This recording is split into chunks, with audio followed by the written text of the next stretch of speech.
Chasseurs Généreux célèbre 10 ans de solidarité. Grâce à vous, plus de 400 000 portions de viande ont été offertes à des familles d'ici. Cette saison, donnez une part de votre gibier pour aider votre communauté et courez la chance de gagner de nombreux prix. Visitez chasseurgénéreux.com. Nous autres, on est une gang de chums qui veut juste aller à la chasse, à la pêche, puis ça nous tente de le partager avec toi. Avec nos partenaires, Browning, Chaloupe Commère et la Fédération québécoise des chasseurs et pêcheurs. On s'en va dans le bois, puis on va triper.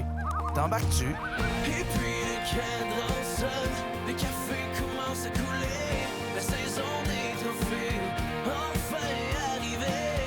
Et puis à chaque automne, à ces pays de retour, on est les mêmes vieux chums, fidèles au rendez-vous. Salut vous autres, j'espère que ça va bien. On était avec vous autres ce soir, mais on est en même temps en train de prendre un avion. On est sur le bord de prendre l'avion, là. Ben, d'après moi, on est dedans, là. On est dedans, on est dans l'avion. On est à 2 places en même temps. Ceci est créé par l'IA. En fait, on est dans un avion. Non, ça serait beaucoup plus laid que ça.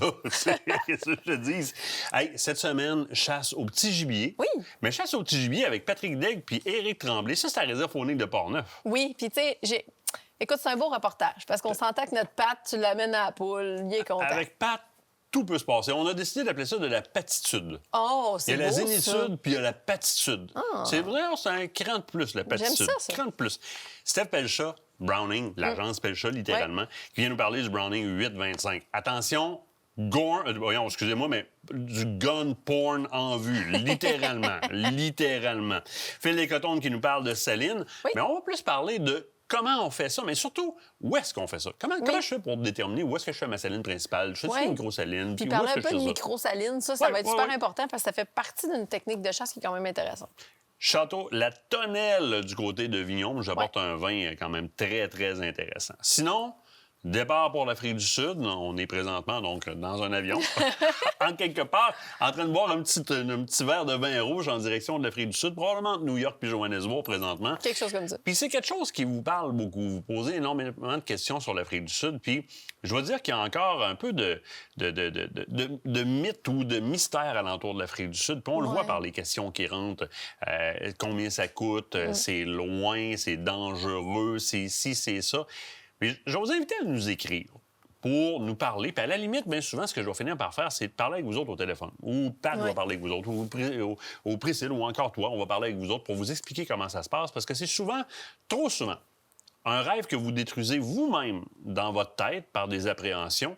Puis vous vous donnez même pas la permission d'aller plus loin dans votre questionnement. Puis c'est dommage en tabarouette parce que pour tous ceux qui ont déjà voyagé, été dans le Sud ou quoi que ce soit, c'est pas tant pire à part un petit peu plus de longueur en avion, puis le lot de souvenirs que vous allez aller chercher. On dit souvent que les gens qui viennent en Afrique une première fois, déjà, leur vie vont en être changée. C'est vrai. Puis c'est une maladie qu'on attrape quand on va là une première fois. C'est très contagieux, faites attention.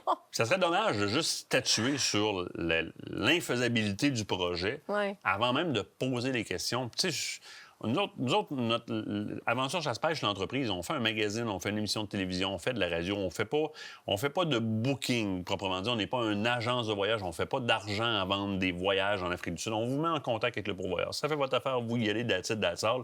C'est une passion qu'on transmet. On a mis ça en place pour vous permettre de vivre ce trip-là. Ça serait de valeur que dans l'optique ça coûte trop cher ou quoi que ce soit, sans avoir de vraies réponses à vos questions, que vous ne viviez pas l'Afrique du Sud. Puis pour ça, je veux qu'on prenne la peine de parler ensemble. Oui, puis tu sais, même souvent, on fait un appel sur nos réseaux sociaux. Je le sais, vous êtes plusieurs à nous le dire. Des fois, c'est dur de nous suivre parce qu'on est sur différentes plateformes maintenant. Donc, il n'y a plus juste l'émission, il n'y a plus juste le magazine. Oui. On est un multiplateforme. Mais sur les réseaux sociaux, on vous pose la question.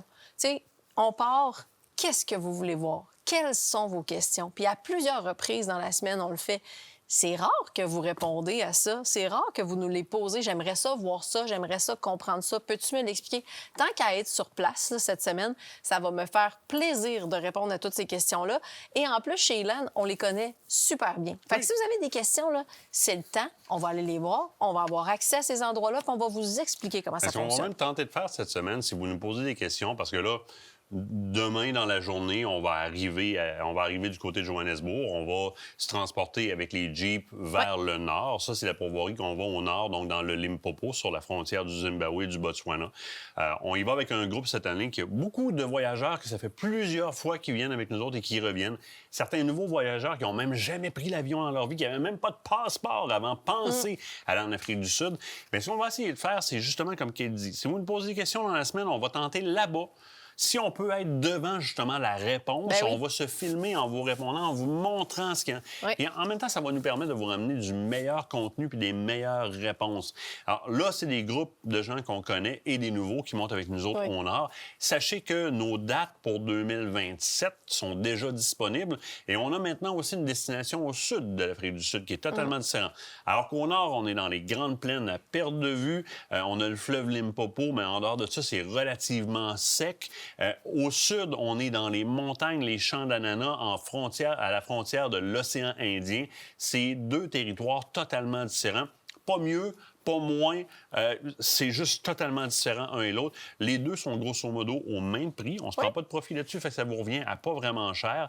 Et sont complémentaires, dans le sens où certains vont faire une année le sud de l'Afrique du Sud, une année le nord de l'Afrique du Sud pour vivre des choses différentes et des animaux différents aussi. C'est ça. Puis, il y a d'aller là pour la chasse, mais il y a d'aller là aussi pour prendre la photo ou encore juste vivre l'Afrique du Sud. Ah, juste vivre l'Afrique du Sud, ça en vaut la peine. Tu l'as dit tantôt, on revient transformé. Oui. Moi, je le dis, et puis je suis persuadée que Pat et Priscille vont dire la même chose. On le voit quand les gens ont la piqûre, puis ça ouvre des horizons beaucoup plus grands que simplement de découvrir l'Afrique. On apprend sur nous, on apprend sur ailleurs et on en ressort grandi. Vous êtes aucunement intéressé à venir en Afrique du Sud avec Kate et Martin, mais vous voulez vivre l'Afrique du Sud, puis vous voulez qu'on vous mette en lien avec des pourvoyeurs là-bas, écrivez-nous. Ou vous voulez venir avec nous autres en Afrique du Sud à la chasse, écrivez-nous. Voyage au pluriel à commercial-qacp.com. Donc, voyage au pluriel à commercial-qacp.com. On vient tout juste de répondre à une petite famille qu'on a référée dans une pourvoirie avec qui on ne fait même pas affaire, qui sont en train de s'organiser un voyage avec toute la famille, avec de la villégiature sur le long de l'océan, des villes historiques, des voyages, des tours en safari à gauche et à droite, dans les champs fruitiers, etc. Ça va nous faire plaisir de vous répondre. On ne fait pas ça comme nos autres entreprises dans un but pécunier. On veut vous faire vivre le trip. Écrivez-nous. Voyage au pluriel à commercial-qacp.com. On soit là à la pause. Le grand monsieur là-bas fait des bebailles. Ouais, mais qu'est-ce qu'il dit, le grand monsieur, si on s'en va? Il est à en train pause? de virer son tableau. C'est écrit après la pause, fusil sportif avec Stéphane Pelchat. On parle de 8-25. Ouh, tu vas aimer Browning. ça, hein? Ben oui, gun porn en vue. Cette partie d'émission vous a été présentée par Browning. Fidèle au rendez-vous.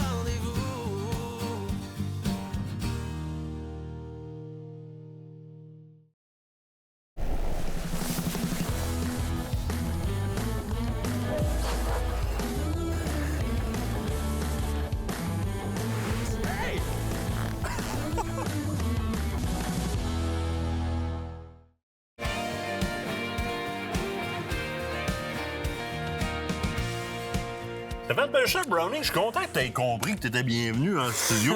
Prends-la, cette habitude-là, c'est correct. Et là, tu me surprends. Là, tu m'arrives avec la Cadillac. On t'amène ailleurs. On t'amène ailleurs. Totalement ailleurs. Totalement ailleurs. Browning, 825. L'on fait rêver. C'est la Next dernière level. génération. Parle-moi de ce Col 825 qui va améliorer la journée d'un tireur sportif ou encore d'un chasseur, parce que ça peut chasser aussi nécessairement. Là. Bien, en fait, ce que je t'ai amené aujourd'hui, Martin, c'est vraiment les armes de sport. Oui. Je t'avais déjà présenté les armes plus chasse. Ce que je t'amène aujourd'hui, c'est vraiment les armes de sport. Avec le 825 Sporting Pro. Donc, celui-là ici, avec les engrafures, au niveau cosmétique, c'est vraiment... ça. C'est Juste ça, moi, je suis superbe. vendu. On voit, regarde le dessous, Je si vais, tu je veux vais le juste le montrer. présenter de même ici à l'écran. Là. On va vraiment montrer, c'est vraiment là, c'est gravé au complet, tout le tour. Tout le tour. Regardez-moi ça ici, là. Un petit peu de reflet, on va juste la tourner, mais comme il faut. Là. Et oui, les lumières et les reflets en studio. Ben, c'est gravé tout le tour. Quelle belle arme! Puis ce sont des gravures qui sont retouchées à la main. Dans ces catégories d'armes-là, les gravures sont toujours faites de façon comme au laser, mais dans ce cas-ci, c'est rehaussé à la main. C'est ce qui vient de donner de la profondeur aux gravures, puis donner un aspect vraiment beaucoup plus luxueux, si on veut. Bien, ça, au départ, ça attrape l'œil rapidement. Ensuite de ça, on y va quand même avec un bois de bon grade. On est capable de voir qu'on a là un bois de qualité. On y va pas avec l'entrée de gamme nécessairement. On a un noyer 3-4. Tu vois, ici, on a le busque ajustable. Oui. Donc, en hauteur et de côté. Donc, on peut donner de l'avantage, OK. comme ça ici. Puis, on peut le monter. Puis, on resserre. Il y a vraiment un ici à la gauche-droite fin. avant-arrière qui peut s'ajuster dessus pour, dépendamment de comment j'aime... Gauche-droite et hauteur. Très, très intéressant. Très intéressant. Puis là, tantôt, tu as démanché quelque chose en arrière de ça. Comme on parle du Pro, ça inclut le Pro Balance. Le Pro Balance, on en parle souvent, on le nomme souvent, mais on a rarement l'occasion de vous le montrer. Le Pro Balance, c'est ça ici. C'est un OK. système Là, il va de falloir que tu pesée. m'expliques, oui. Donc, Ça, c'est dans le derrière. C'est Oui. vraiment dans le derrière de la crosse, là. Ça ici, ça vient se positionner à l'arrière, comme ça. Ça s'insère et c'est sécurisé par une vis à l'intérieur pour pas que ça se promène. Et là, ce que tu vas faire, c'est que tu vas venir là-dessus retirer ou encore Venir- ajouter des poids. Exact. On dévisse, puis on vient d'ajouter ou d'enlever. Oui, on ajuste vraiment le nombre de pesées qu'on met à l'intérieur pour venir balancer selon notre préférence Mais personnelle. là, c'est ça. C'est que ça va donner plus de poids à la crosse ou moins de poids. Exact. Donc, si moi, j'aime mieux avoir plus de poids à l'avant ou Je être vais plus réduire. balancé, je vais pouvoir venir C'est ajuster avec ça. Exact. Ça, c'est trippant parce que définitivement, moi, souvent, on va aller épauler des jambes au magasin. Puis, à cause de ce côté-là, où est-ce que ça plante trop par en avant, je vais laisser tomber l'arme littéralement parce que j'aime mieux, moi, balancer. Là, je peux choisir. C'est plus un critère, Ouais. c'est moi qui choisis. On vient vraiment personnaliser notre arme, autant en longueur avec les espaceurs qui sont ici, le poids, le balancement, la hauteur, l'avantage. Donc, c'est vraiment une arme qui va venir se mouler à notre physionomie, si on veut. Là, nécessairement, en boîtier d'action, on est next level aussi au niveau de la conception. On est dans le 825 avec la nouvelle détente, nouvelle géométrie à l'intérieur, qui est une détente plus légère, plus je veux dire, crisp, si on veut, Oui. avec moins de courses. Donc, une détente qui est vraiment beaucoup plus précise que ce qu'on avait. Fait que nécessairement, auparavant. qui va avoir tendance à moins faire bouger Oui. l'arme au moment de l'action. Exact. Très intéressant. J'apporte une attention particulière sur l'originalité au niveau des étranglements. J'ai adoré. Ce sont des bagues. On est dans le sporting. Ouais. Ça, je te dis, c'est peut-être sporting, mais le gars qui aime son 825, là, il va à la chasse avec aussi, là. Ben, dans la version sporting comme ça, je dirais, moi, je serais peut-être serais moins peut-être tenté plus gêné. de l'amener Sais-tu au quoi? bois, mais dans les versions field, certainement. Moi, je serais assez fier que j'irais. Et là, évidemment, on a la version bois ici, engravé, etc., Oui. qui, elle, est disponible sur le marché présentement chez les détaillants. Oui, ça existe, c'est sur le marché. Il y a différentes versions parce qu'évidemment, dans ces strates de prix-là, on peut aller choisir certaines accessoirisations dessus. Et là, tu es arrivé avec quelque chose qui est... Là, je t'ai amené quelque chose de spécial, Martin. Ça, c'est ça. C'est C'est regarder, c'est très spécial. admirer, regardez le bois. Il nous reste moins d'une minute, mais je vous laisse vous délecter. Regardez le fini qu'ils ont mis là-dessus, le travail qu'ils ont mis là-dessus. Et Ça, c'est de l'érable tendu. Et étrangement, c'est avec moins la même- cher que la le même premier, là. technique. Oui, à cause du busque non ajustable. C'est la seule raison, parce qu'au niveau technique, c'est la même chose. C'est un bois d'érable tendu noir. Donc, c'est le Sporting noir. Puis c'est ça, c'est une édition Shot Show. Fait qu'on est vraiment... Le tag est encore dessus. On est vraiment chanceux, Martin, d'avoir ça ici à Québec. C'est le seul en Amérique du Nord présentement. C'est le prototype. Donc, ça, c'est un showpiece qu'on vous a amené ici. Mais ce sera disponible dans le courant de l'été, là, début d'automne. alors, on probablement, me dit qu'il reste chez 15 le marché. secondes, là, mais la question des auditeurs, je les entends. Là, es-tu disponible au premier arrivé, premier servi ou c'est déjà vendu, ça? Bien, en fait, les magasins les ont achetés, mais si ça vous intéresse, informez-vous à votre magasin. Si vous le commandez, réservez-le parce que ça va être des quantités Édition Shot très, Show. très limitées. Édition Stéphane Shot Show. Pelchat, un énorme merci. On s'en va à la pause, on s'en va juste l'autre bord de ça. Fidèle au rendez-vous.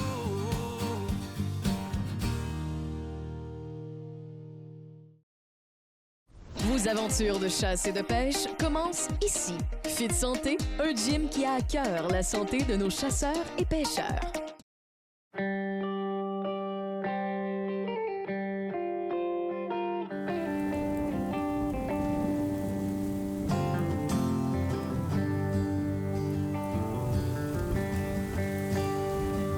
Petite surprise pour moi, Martin et Kate m'appellent pour me proposer de venir les remplacer à la chasse au petit gibier dans la réserve faunique de Port-Neuf.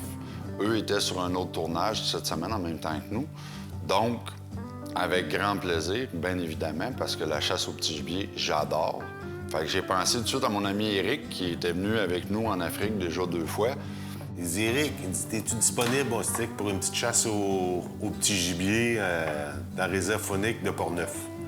Puis si tabarnouche, quand? Il dit, on partirait lundi matin. Il dit, parfait, je suis là, mon ami. On s'est donné rendez-vous à l'accueil, puis de là, on a commencé notre prospection puis notre chasse au petit gibier.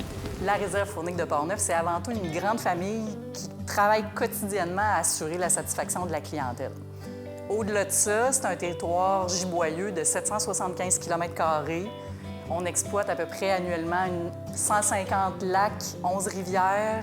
On a de la chasse à l'ours, on a de la chasse à l'orignal, au chevreuil. Et ce qui nous intéresse aujourd'hui, bien, de la chasse au petit gibier.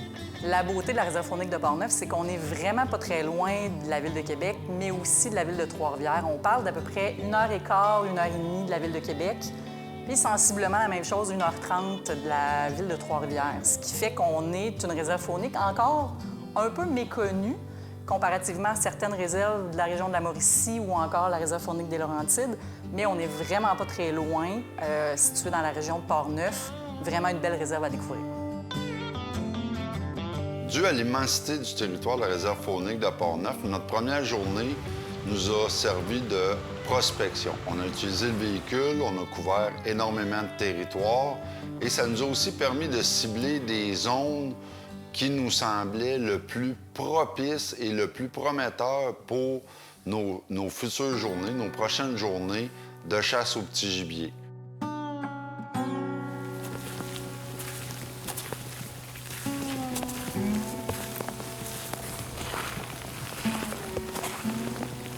Premier gibier qu'on voit, la première après-midi de prospection qu'on fait, un lièvre. Moi, j'appelle ça des Bugs Bunny.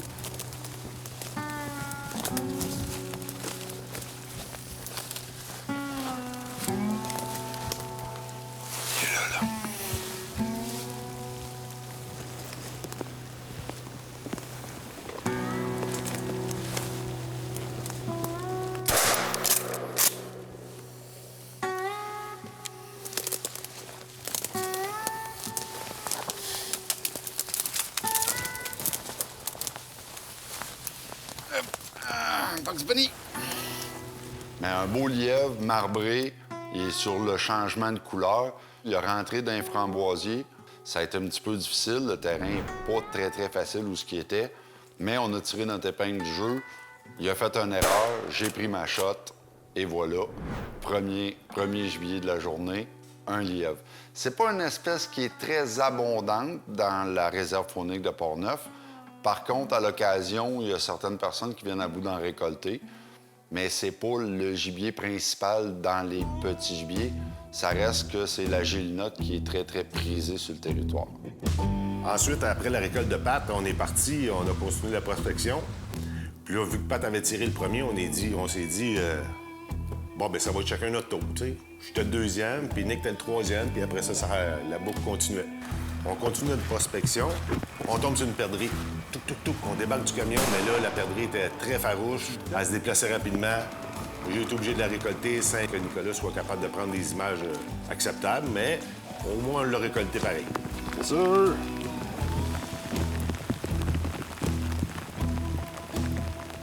Après ça, on a recontinué la prospection. En roulant dans le chemin, pouf, on tombe sur une perdrix qui était juquée dans l'arbre. Nicolas prend son arme, je prends la GoPro. Belle shot, la poule tombe à terre, merci, bonjour. Troisième belle récolte de la journée. Et était grosse, là? Ah oui, elle est belle, la tabarouette. Lorsque Nicolas était occupé à aller récupérer la gélinotte qu'il venait juste de récolter, moi, je regardais dans le chemin. J'étais toujours à l'affût. Puis il y en a une belle grosse qui s'est présentée, environ 50 pieds de nous autres.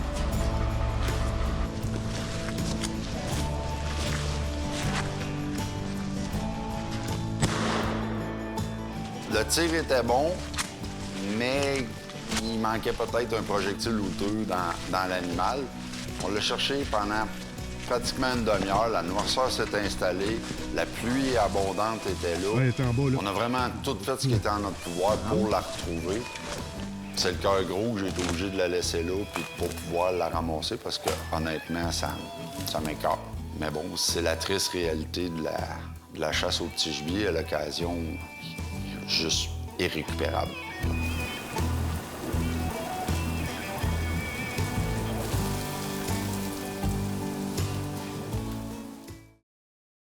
Cette émission est une présentation d'Écotourne Poulain Chasse-Pêche. Votre destination pour vos équipements de chasse, pêche et plein air au cœur de Bellechasse.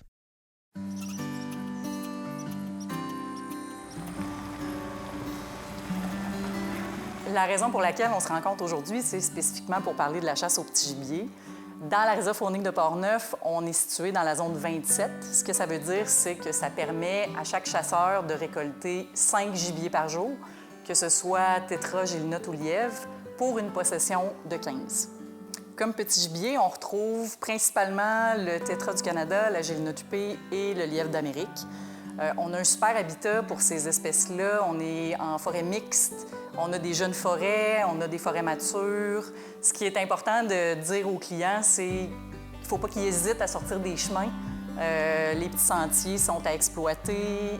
Même marcher en plein bois, c'est des secteurs qui sont très prometteurs. Ce que j'apprécie principalement, personnellement, de la chasse au petit gibier, c'est que je trouve que c'est la chasse parfaite pour initier des jeunes. On a d'ailleurs un forfait relève chasse au petit gibier dans la réserve faunique de Portneuf qui donne des rabais intéressants lors de la location de chalet. Je pense que c'est une chasse où les enfants apprennent les rudiments de la chasse, mais apprennent la manipulation des armes à feu. C'est un gibier qui est quand même assez facile à chasser, donc c'est une chasse parfaite pour les débutants. On a besoin essentiellement d'un dossard, d'un permis de chasse en règle, d'une arme à feu, un coup si c'est nécessaire, une bonne paire de bottes, puis la bonne humeur. Un autre petit chasse aux poules qui commence. Un beau petit matin qui s'en vient. Oui, faites-le chauffer le truc, on va être prêt. Yes. C'est parti, mon ami. Deuxième matin, on part. On avait ciblé un sentier la veille quand on avait fait notre prospection en véhicule. C'était le paradis pour la perdrix. Hyper beau sentier, habitat parfait. Oh, poule. Il y a comme un petit coup de soleil, là. C'est ça. Et un champ à droite.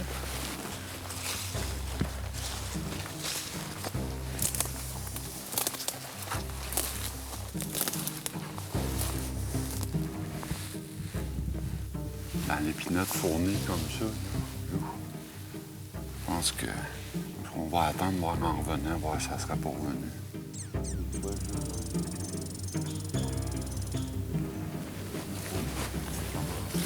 C'est quoi, Pat, ce petit fusil-là? C'est la première fois que je te vois chasser avec ça. Celui-là? Ouais. Écoute, c'est mon petit Mossberg 410. C'est un petit Mossberg modèle 500. Puis à pont, 3 coups. Vraiment beau. Puis solide. Le camouflage, tu sais, c'est vraiment, là, c'est super résistant. C'est la première fois que je m'en sers, là, cette année. Puis jusqu'à date, là, bien impressionné. Tu sais, moi qui est gaucher, puis qui manque un petit bout de doigt, tu sais, j'ai de la place. Safe, direct sur le dessus, comme les Mossberg. Mire optique. Écoute, une belle petite action, là, puis pas pesant, paye ça. Ah ouais. Facile à traîner, tu sais, puis bonne grippe, puis... Pas trop gros, fait que, tu sais, chambré 3 pouces en plus, fait que je peux mettre n'importe quoi. Mais garde le pad en plus, tu sais. Ah ouais. Hey, en plus, ça kick pas, puis t'as un pad... t'as un pad de malade. Pas trop long, pas trop court, tu sais, juste tout. Puis avec la main, puis le petit référence, là. Non, génial. T'sais, la longueur est parfaite pour le petit gibier, j'adore. Ouais. En tout cas, c'est une maudite belle arme. On va-tu essayer ça, ces poules? Direct là. Yes, sir. 1, 2, 3, go.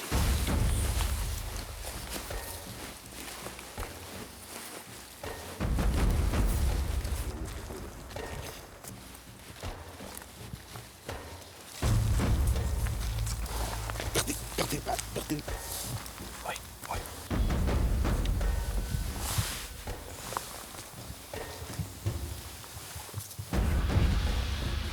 T'en vois-tu?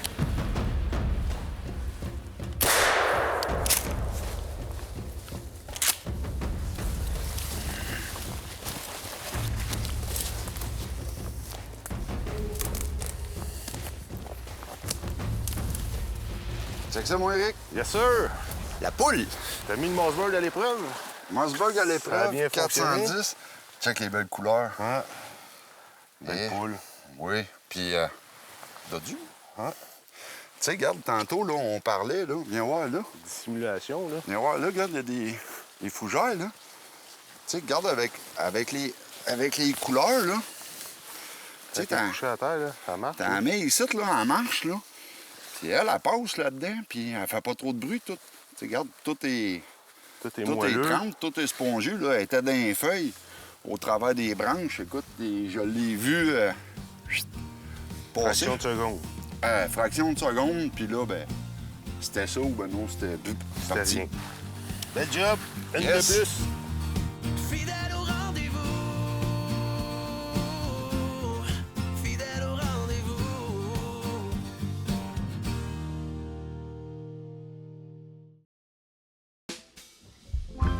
Black and blue and in love with you.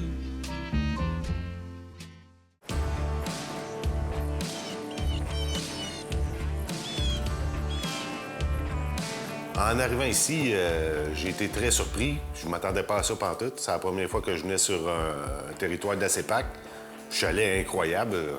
C'est vraiment un beau chalet, ça coche. Bien là, vous êtes chanceux, vous êtes logé dans un de nos nouveaux chalets Horizon, qui sont des chalets récents, et en plus qui sont, dans ce cas-ci, le chalet Proux puis les chalets Tessier, qui sont alimentés à l'électricité. Mais dans la réserve faunique de Portneuf, on a 46 chalets qui peuvent loger de 2 à 14 personnes, répartis un peu partout sur le territoire. Donc, les gens qui veulent un chalet éloigné de tout, on a ça. Les gens qui veulent des chalets qui sont un petit peu plus regroupés par mesure de sécurité, on a ça aussi dans notre offre. Donc, on a de tout pour tous les goûts.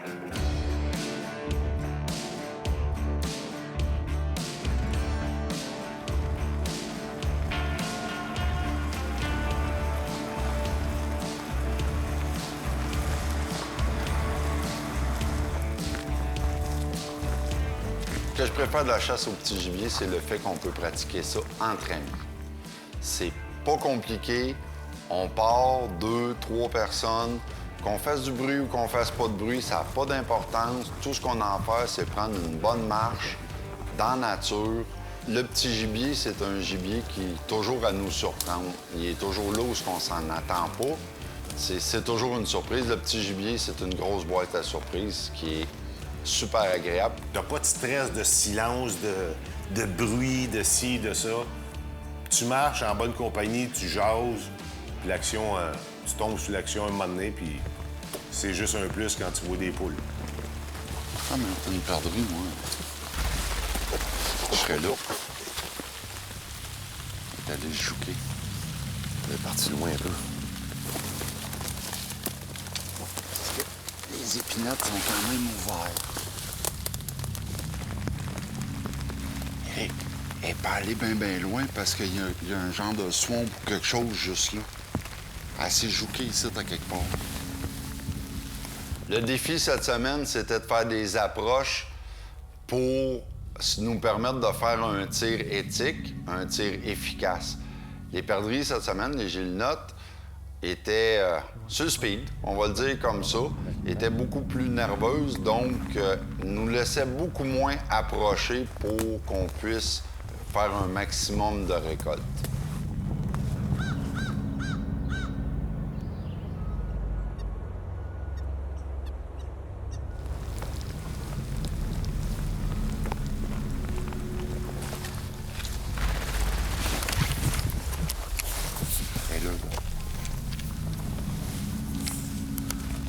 Oh, j'ai le roi passé. Il est de l'autre bord des... dans le dégagé, là, comme...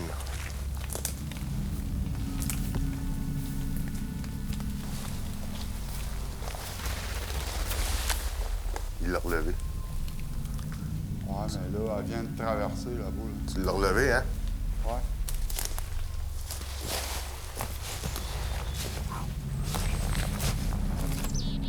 On ne se le cachera pas ici, dans la réserve de Portneuf. C'est un territoire exceptionnel pour le petit gibier. Il y en a énormément, mais ça fait déjà 3 semaines, 4 semaines que la chasse est ouverte. On dirait qu'elle a été éduquée. Elle est devenue très difficile d'approche.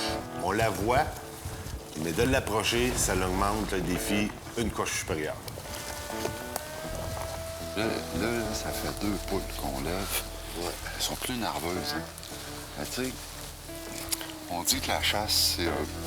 tu sais, des fois, les poules, c'est facile puis tout. Mais en même temps, si ça serait trop facile, on appellerait ça aller faire l'épicerie.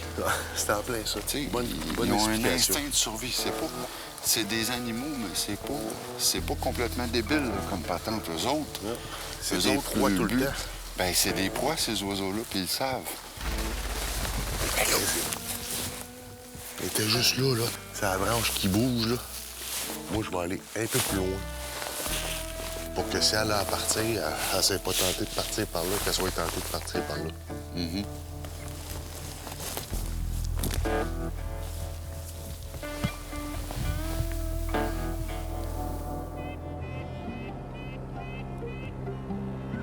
Ce que j'ai aimé de mon séjour à la chasse au petit gibier, être en ami, c'est le plus important. Avoir du bon temps entre amis, ça n'a pas de prix. À part de ça, un chalet, c'est le grand confort. On a vu du gibier. On a vu multitude de chevreuils. On a vu beaucoup de perdrix. On a vu 2 lièvres. Un a été récolté, l'autre allait beaucoup trop vite. Puis on a aussi vu une belle grosse femelle orignale traverser une marégotte. Elle était dans le chemin en avant de nous. On s'en revenait au chalet pour dîner. C'était de toute beauté. Pour ceux qui hésiteraient encore à venir essayer la chasse au petit gibier, mais qui sont des adeptes de plein air, sachez que la chasse au petit gibier, ça se passe l'automne. C'est la plus belle période pour venir profiter de la forêt. On a des automnes qui sont de plus en plus beaux, de plus en plus chauds. Les couleurs sont magnifiques. La chasse au petit gibier, ça permet ça. Ça permet de venir relaxer en forêt, loin des réseaux cellulaires, mais aussi d'observer les belles couleurs d'automne, tout en prenant des marches puis des grandes bouffées d'air santé.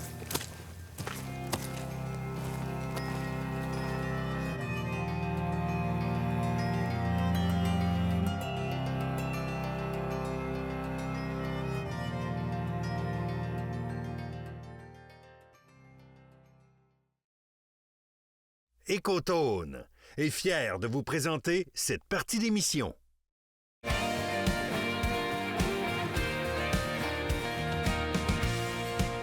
Là, vous venez de passer au travers de toutes les promotions salines, fin de semaine de saline. Vous avez tout ça chez vous. Là, vous êtes devant votre carte de chasse. Qu'est-ce que je vais faire avec ça, moi? Dans ce temps-là, on colle à l'aide. Phil, comment ça va, toi? Très bien, toi? Yes, yes.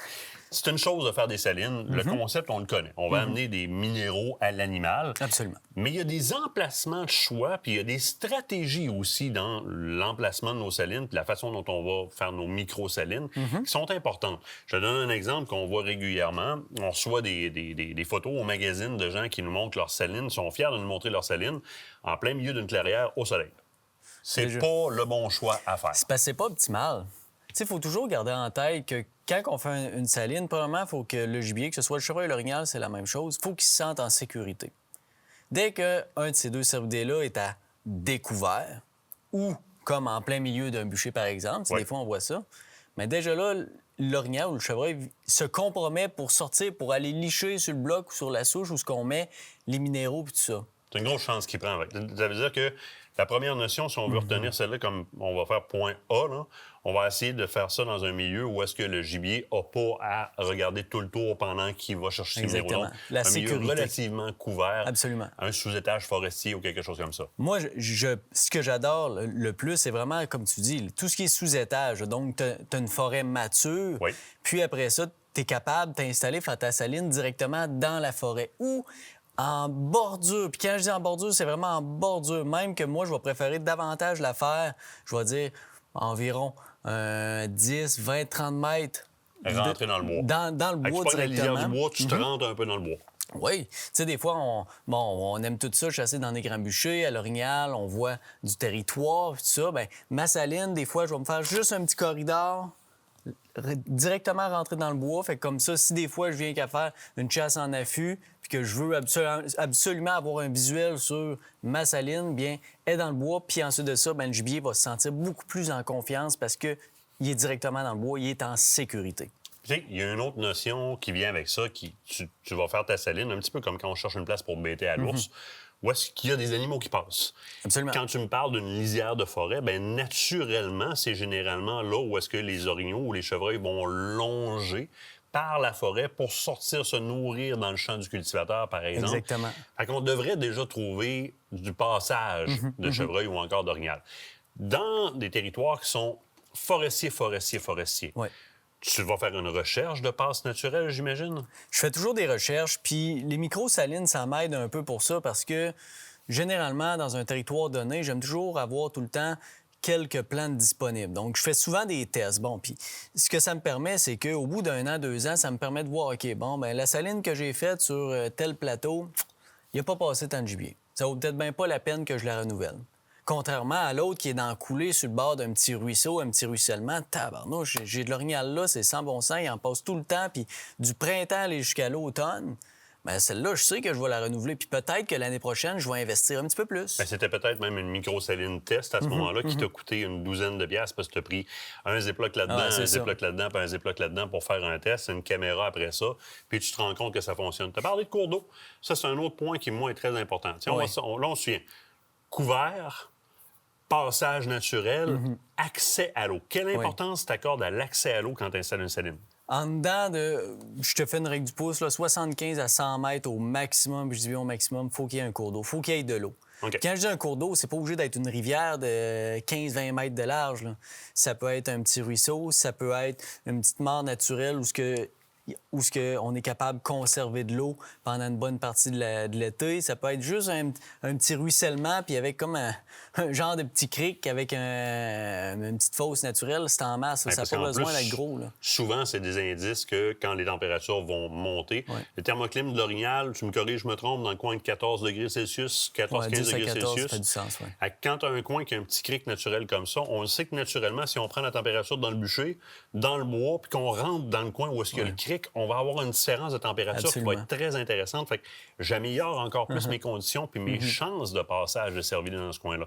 Il faut se souvenir, puis ça, les biologistes nous en ont parlé, les minéraux sont super importants pour nos bêtes. Mais s'ils n'ont pas accès à de l'eau rapidement, ça leur brûle la gueule. Puis ils ne reviendront pas, littéralement. C'est désagréable pour eux autres. Donc, ce qu'ils retiennent, c'est une expérience désagréable, si on peut le dire. C'est ça. Fait qu'ils ne reviendront pas. C'est comme de la nourriture qui leur fermente dans le ventre. Ils ne reviendront pas. C'est aussi simple que ça. Maintenant, c'est bon. On fait des microsalines pour tester. On met des caméras. Mettons, là, j'ai mon site principal. Là. Je me suis trouvé un beau spot pour ma saline principale. Puis on en fait toute une grosse saline. Là. Oui, la méga patente, là, multicolore, ça a l'air de crème glacée napolitaine. T'as fait ta job. Là. Ça a coûté cher, t'as fait ta job. À quelle distance de ça tu vas aller? Ou as-tu une distance prescrite ou c'est vraiment selon ton territoire, tu vas aller placer des microsalines à des endroits qui pourraient t'intéresser? Je te disais, c'est en y pensant, parce que j'y avais pas nécessairement réfléchi.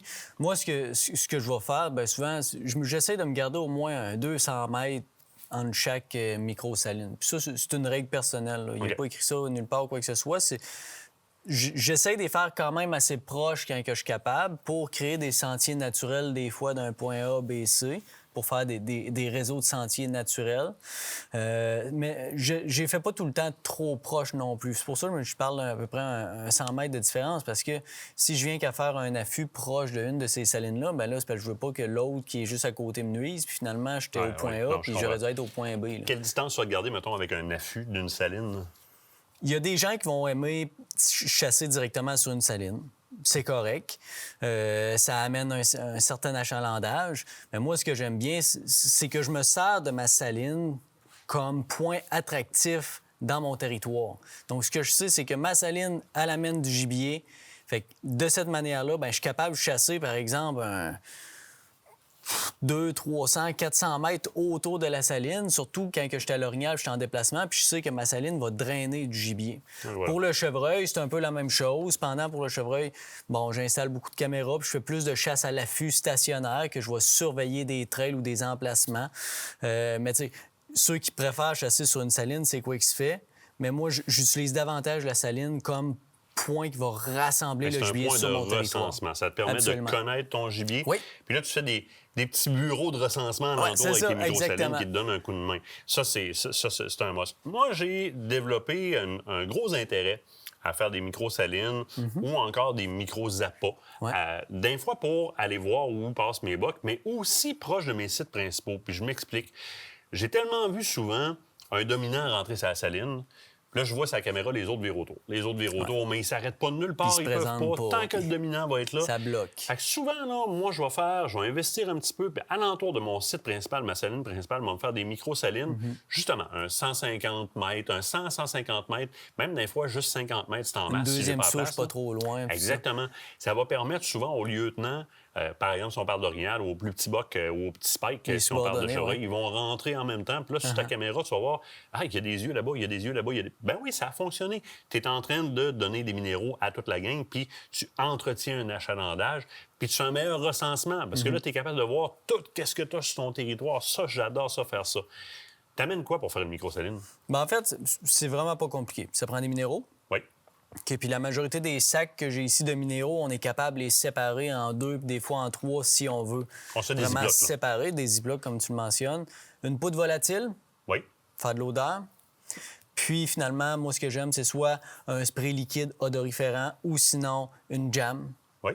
Puis Les jams, bien ouais. intéressant. Hein?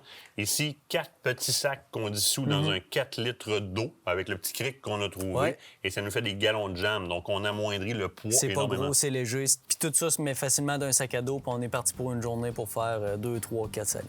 Allez voir vos marchands coton. Ils ont l'air à connaître ça un peu. Ah, on se débrouille, on se débrouille. Gros merci. Hey, plaisir. l'autre bord de la pause, on parle de vin. Ouais, la tonnelle. Checkez bien ça. De quoi vous êtes un mangeur de viande, vous allez adorer ça. Fidèle au rendez-vous.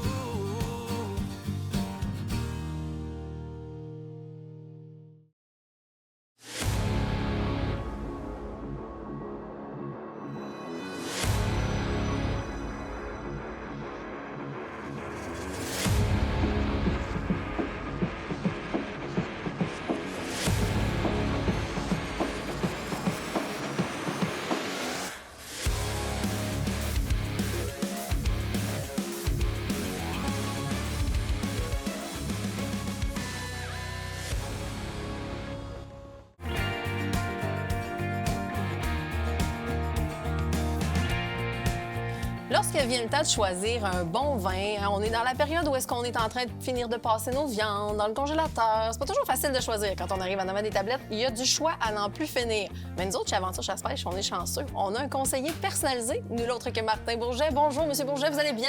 Super bien. Mais non, je te niaise. Mais pour vrai, j'aimerais ça que tu me conseilles parce que là, tu arrives avec une bouteille de rouge cette semaine. Domaine Fabre, je vais t'en parler un peu. Oui, puis, tu sais, dans les dernières émissions, plusieurs m'ont écrit, on veut revenir dans des vins de testostérone. De quoi qui est capable de venir à côté de nos viandes rouges. Ça, c'est un vin de carnivore. Oh. Littéralement.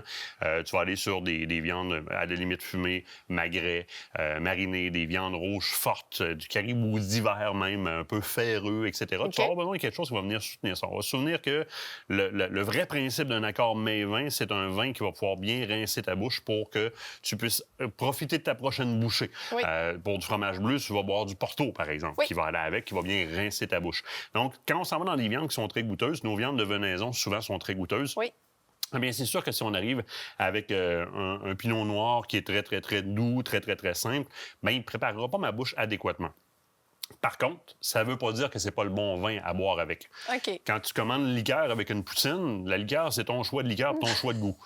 Il y a les accords mets et vins, mais à un moment donné, il ne faut pas capoter avec ça. Hein? OK. Si toi, tu aimes manger du poisson en buvant du rouge, ben c'est ton affaire à toi. Ça ne veut pas dire que c'est une loi à ne pas corrompre. C'est un système qui a été mis en place, ou du moins dans lequel on a calculé comment bien repréparer une bouche pour goûter aux aliments. Dans ce cas-ci, la tonnelle au Médoc cru bourgeois, c'est un produit par Domaine Fabre qui est très connu de l'industrie de par son un de ses vins qui a été millésimé en 2009, dont le Wine Spectator parle encore aujourd'hui. Les chroniqueurs du Wine Spectator font encore référence à ce vin-là régulièrement parce qu'ils sont arrivés avec... Puis là, attention, tu sais, ce vin-là, c'est 60 % de Cabernet Sauvignon, 35 % de Merlot, puis 5 % de Petit Verdot. OK. Ça donne quelque chose qui, généralement, oui, est très testostérone. On va trouver des fruits noirs là-dedans, puis etc. Ça remplit la bouche, ça a une bonne longueur. Mais en 2009, on avait des notes de réglisse. Ça sort de l'ordinaire, mettons? Ça l'a démarqué le vignoble, puis pas à peu près. Là. Le vignoble qui, en passant, commune de Verteuil, ils sont situés sur un grand plateau historique, 35 hectares. Le chemin de Compostelle passait par là. Donc, très, très, très historique. Vont faire une combinaison au niveau de la cueillette manuelle et mécanique. Il y a une première, évidemment, tout ce qui est la fermentation alcoolique qui est faite. Par la suite, on fait une bonne macération de 2 à 3 semaines, donc le malolactique. On va aller chercher tous les tanins qu'il y a dans la plure pour vraiment venir compléter le vin, que ton vin devienne avec une certaine complexité, qui soit le fun. Par contre, il faut se souvenir que ça va laisser beaucoup, beaucoup de tanins dans le vin. On va en reparler après. Puis, on s'en va en fût avec une micro-oxygénation dans le processus. Ils sont pas beaucoup à utiliser ce principe-là. La micro-oxygénation leur permet de pousser encore plus l'extirpation des tanins de la plure. Ils vont garrocher encore plus de tanins dans le jus. Ça va faire un vin qui va sortir... Ça sort le maître de chai, les fait embouteiller, là, ça sort là, tu y goûtes là. Ça fesse, là. Du coup, ça fesse. C'est prenant, ça fesse, ça prend quelqu'un qui aime des vins de testostérone. Déjà, 1 an en bouteille, 2 ans en bouteille, peut-être, on tombe sur quelque chose qui s'est déjà harmonisé beaucoup parce que les tanins se sont calmés un petit peu. Le fait que le vignoble garoche pas une pelletée de sulfite dans la bouteille, comme certaines bouteilles en tablette, c'est un vin d'importation privé chez Vignoble. Il va vous être livré à la sac, mais ça a cet avantage-là. Il n'y a pas une pelletée de sulfite. Il y en a tout le temps. Tout le temps des sulfites. Mais il y a un peu de sulfite pour contrôler, puis il y a une chaudière de sulfite pour complètement arrêter toute possibilité d'échange biochimique dans le mélange. Quand vous avez un vin comme ça qui n'a pas une pelletée de sulfite, là, vous pouvez vraiment le garder. Il va vraiment se bonifier. On avait une discussion juste avant de tourner l'émission avec Nicolas, justement, qui me disait, tu sais, on me dit, si on a gardé une bouteille longtemps, puis oui, il y a eu un gros changement, même si c'est un vin de tablette, sac, etc. Je dis, oui, les Québécois ont comme notion, et ils ont appris avec ça, qu'un vin qui va venir s'aplatir est un vin qui s'est bonifié. Quand, en fait, tout ce qu'il y a, c'est qu'on sent plus juste l'alcool d'un bord, juste les tanins de l'autre bord, juste le fruit de l'autre bord. Il s'est comme aplati un peu. Bonifier, c'est pas ça. Bonifier, c'est un petit peu plus que ça. Là. On va vraiment... Les échanges biochimiques et chimiques vont continuer. Oui, il va y avoir une précipitation, comme un vin qui a trop de sulfite va précipiter un petit peu, fait que ça va l'aplanir, mais il bonifiera pas. Là, ça, tu peux serrer ça longtemps. Il n'y a aucun problème. Avec les tanins qu'il y a là-dedans, les tanins vont venir s'assouplir. Tu as déjà en bouche, tu as une certaine souplesse qui est super intéressante. Ça remplit la bouche, ça, là. C'est pas un petit pinot noir, là. C'est Cabernet Sauvignon, Merlot. Merlot vient donner de la rondeur au vin, beaucoup. Petit verre d'eau. Donc, tu as quelque chose qui va vraiment remplir la bouche. Fruits noirs, très, très, très présents. Certains dégustateurs vont écrire dans leur article qu'ils vont trouver des notes de toasté là-dedans. Vraiment comme... Il y a vraiment quelque chose qui le distingue des autres vins qu'on va prendre. Absolument, absolument, absolument. Ils l'ont travaillé de façon à aller chercher ça. Écoute, au départ, c'est un plateau sur lequel, à comparer au reste de la région, tu es sur les grèves pyrénéennes. Donc, tu es sur une espèce de gravier, c'est les Pyrénées, qui ont amené ce genre de sol-là avec un genre de concassé argileux en dessous. Fait qu'ils ont un contrôle hydrique qui est quand même assez bon. Au niveau des arrosages, ils sont capables de vraiment contrôler. Il n'y a pas trop de glaise, donc ça ne tient pas trop les vignes. By the way, les vignes qui servent à faire ce vin-là en particulier ont toutes entre 28 et 50 ans. Alors, tu sais, quand on cherche vieille vigne, pas old wine, mais old vine, quand vous voyez ça sur une bouteille, ce sont des vieilles vignes qui ont des racines profondes, qui vont chercher...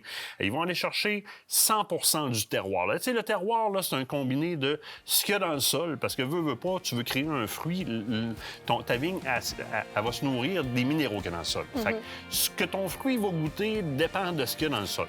Fait que elle va aller chercher ce qu'il y a dans le sol. C'est un combiné de ça, de la température, souvent de l'humidité d'un bord de mer qui va être plus minéral, d'une exposition au soleil ou d'une quantité de pluie.